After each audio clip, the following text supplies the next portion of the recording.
You know what time it is. It's time for another episode of the 7 and a Hook Podcast, the world's premier sports betting podcast. Your source for the best information and insight when it comes to sports wagering. We cover it all because you bet on it all. So let's head up to the studio and get this show rolling.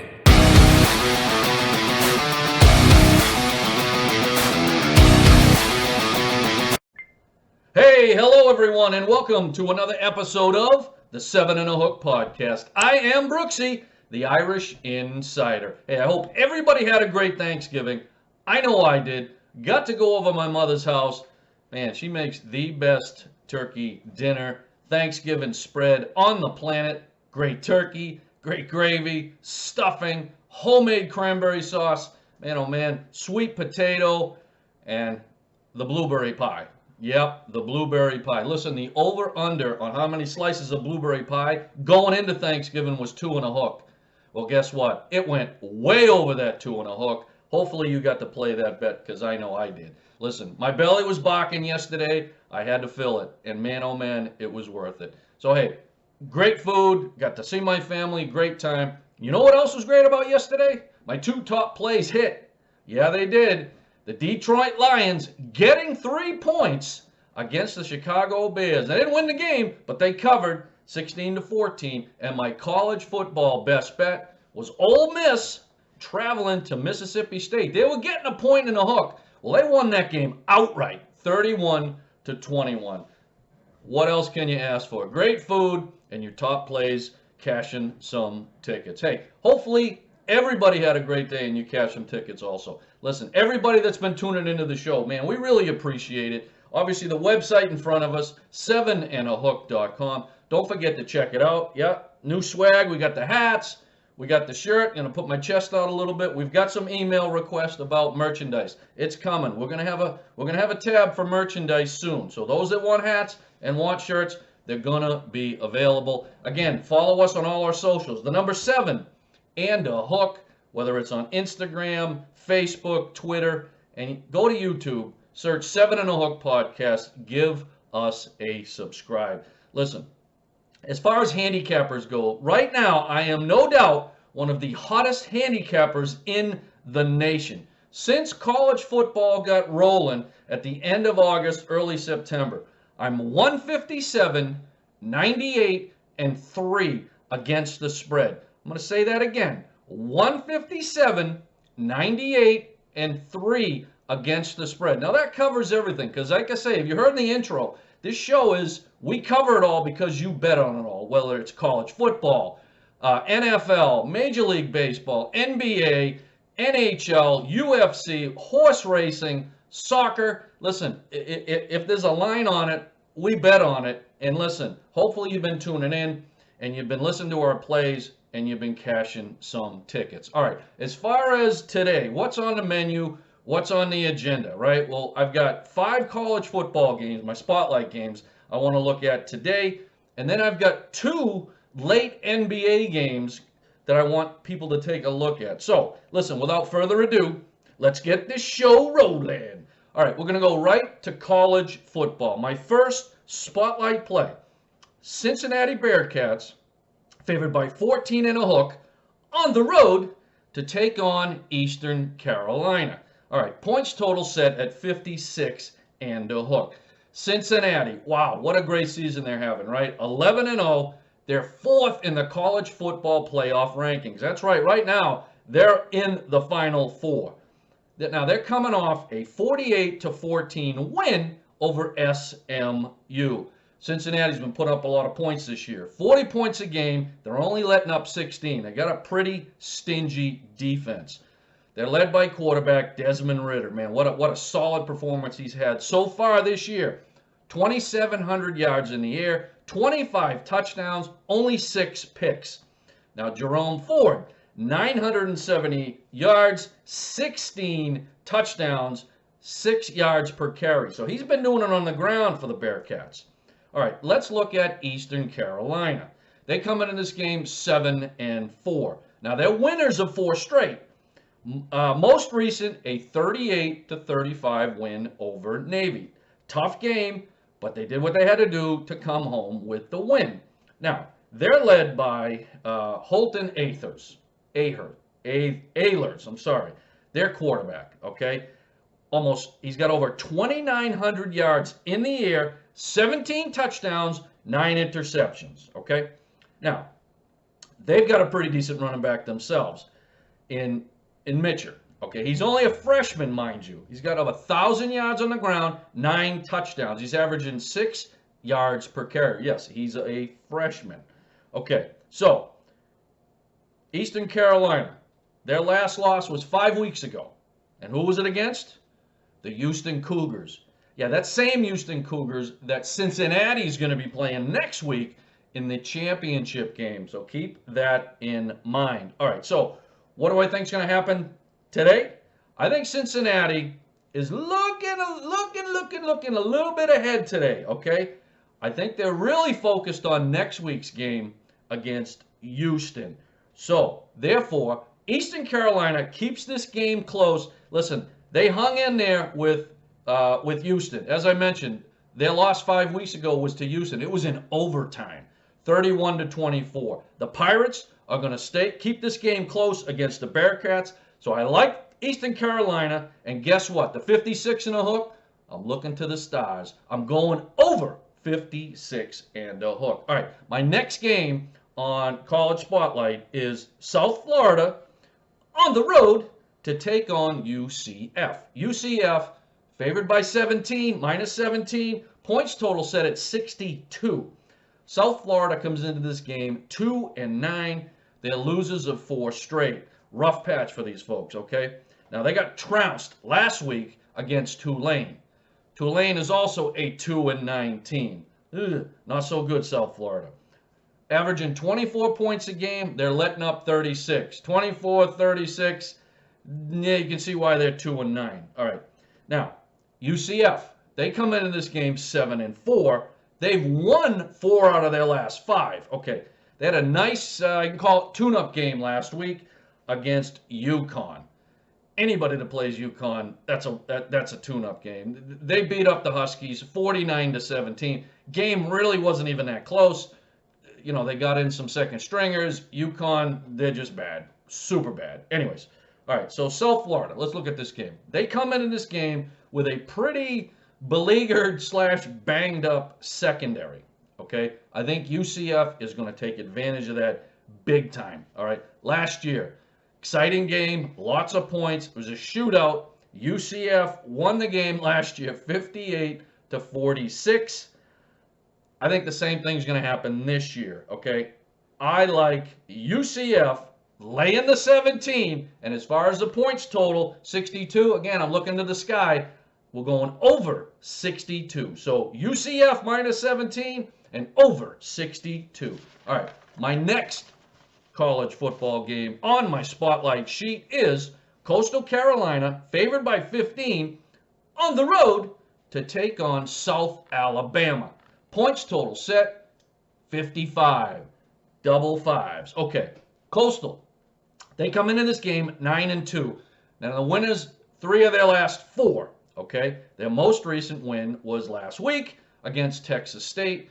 35-21. All right, quarterback Grayson McCall has been leading them pretty well this year. He's got almost 2,400 yards passing, 22 touchdowns, but get this, only 2 picks. Man, this kid does not turn the ball over. And guess what? His favorite receiver, Javion Halig, well, guess what? 53 receptions, 947 yards, 6 touchdowns. Coastal puts up points. 41 points a game. They're only letting up 19.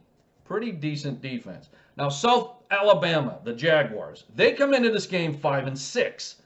They're losers of 3 straight. Again, rough patch for the Jaguars here. You know, I got to give them credit. You know why? Last week, they got blown out. But you know who they played? The Tennessee Volunteers. Yeah, they got blown out 60-14. But listen, you got to give a team like this a lot of credit for scheduling a big gun like Tennessee. So, you know, yeah, they got blown out, but good for them for not hiding from these big teams and taking on challenges. I like to see that. All right, Jake Bentley's their quarterback. He's got over 2,100 yards passing, 15 touchdowns, and 5 picks. His favorite receiver is Tolbert. 72 receptions, almost 1,300 yards, 7 touchdowns. Now, this kid is a big, fast receiver. I would not be surprised in a couple years you're going to see Tolbert playing in the NFL. He might be playing on Sundays. Keep your eye and remember this kid's name. The Jaguars, they score 25 points a game. Unfortunately, they let up 26, okay? Last year, these two teams met. It was a 23-6 win for Coastal. A couple years ago, though, Coastal traveled to South Alabama, and guess what? The Jaguars won that game, 31-28.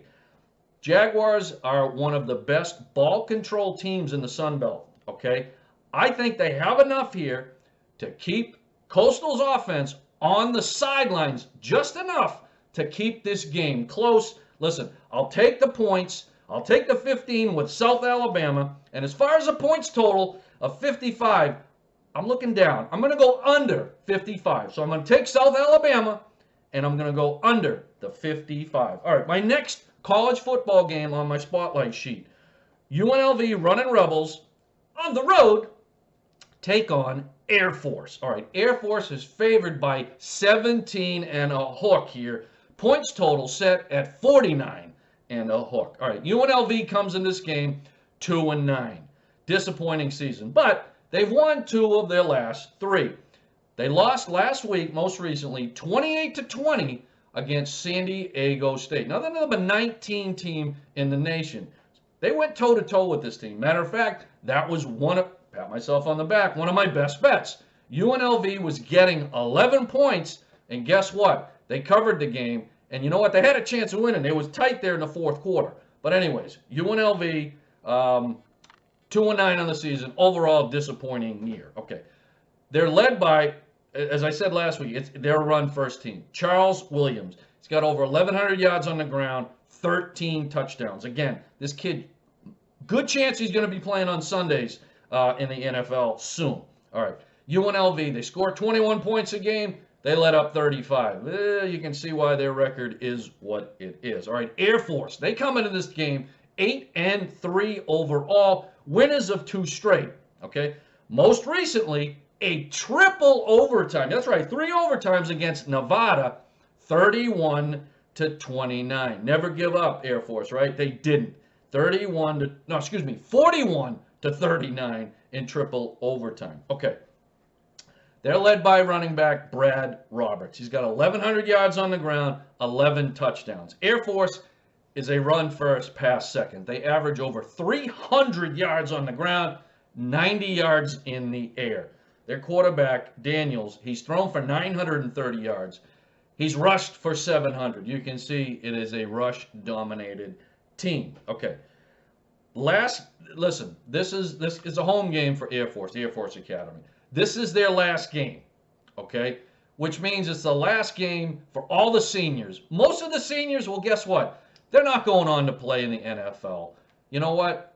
They're just not. So this is kind of their coup de grace. This is their big bowl game at home. Look for Air Force to do some damage against the UNLV Running Rebels. I like Air Force laying the 17 in a hook. And as far as the points total, normally I would go under in this game because of UNLV, but I'm going over the 49 and a hook, and that's because Air Force. I think Air Force is going to put up some big numbers. All right, my last college spotlight game on the board here. I got North Carolina on the road to take on North Carolina State. Wow, super rivalry here. Okay, North Carolina State, they're favored by 6 and a hook. Points total set at 62. Now, this is a primetime game on ESPN. All eyes are going to be on this game.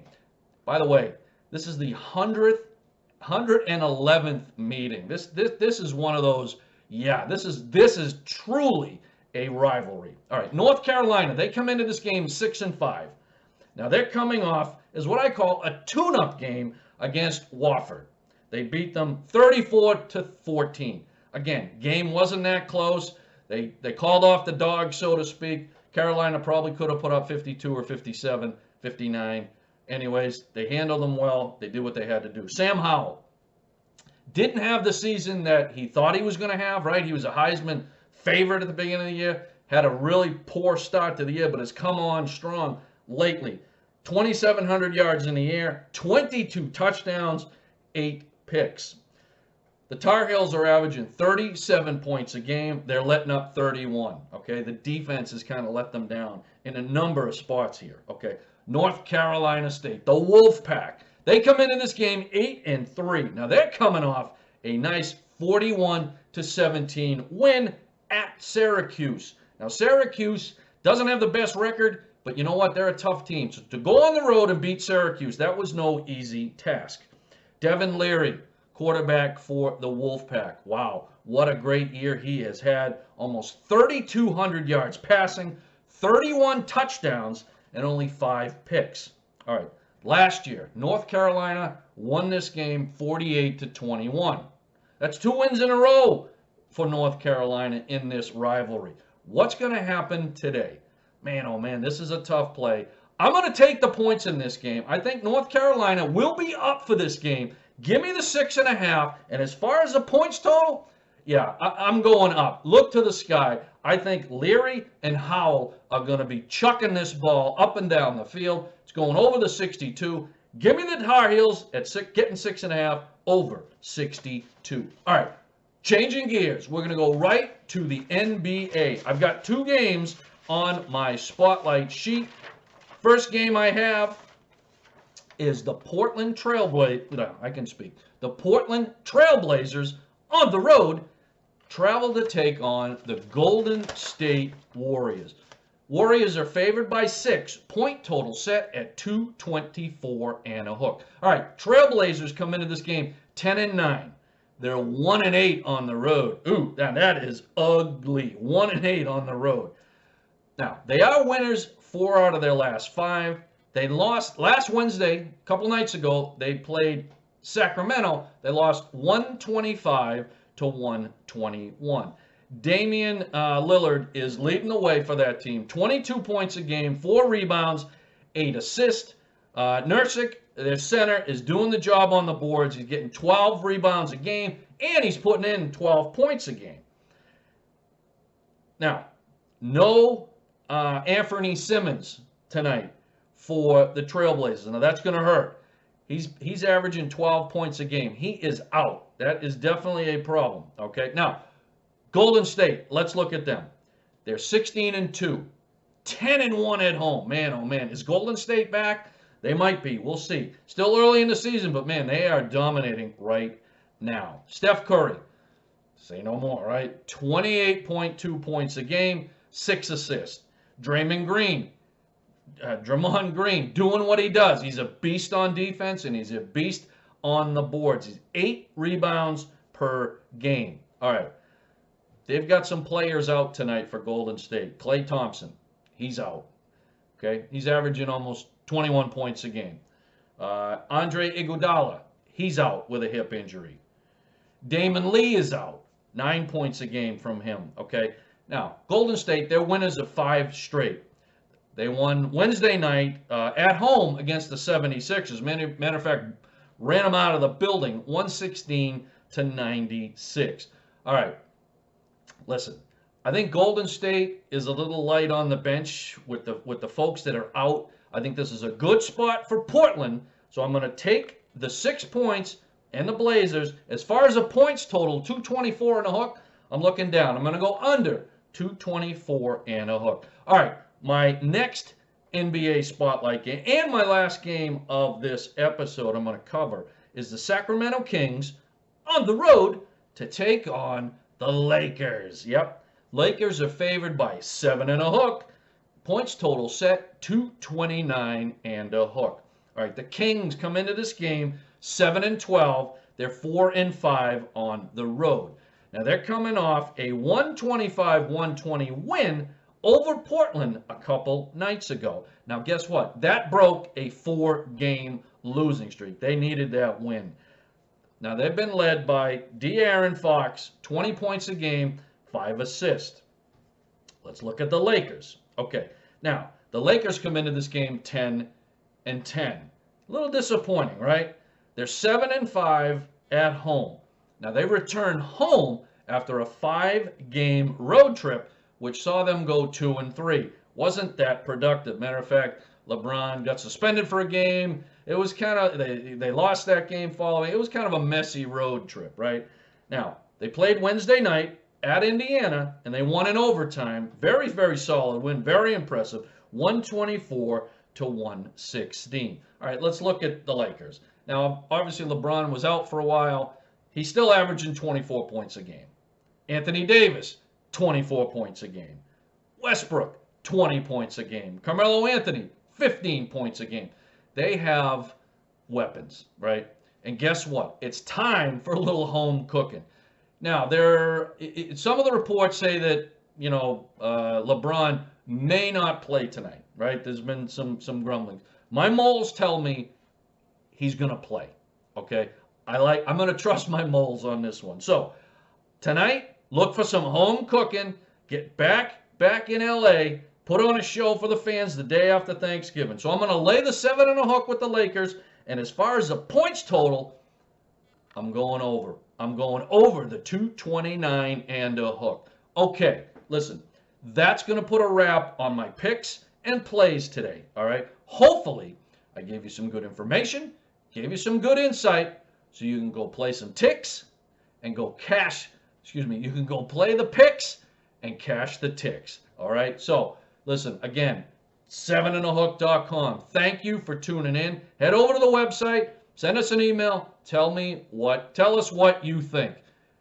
We appreciate everybody tuning in.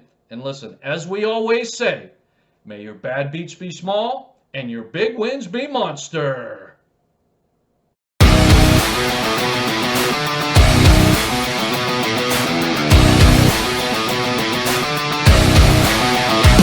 Thanks again for tuning in to the 7 and a Hook podcast. Until next time, may your bad beats be small and your big wins be monster.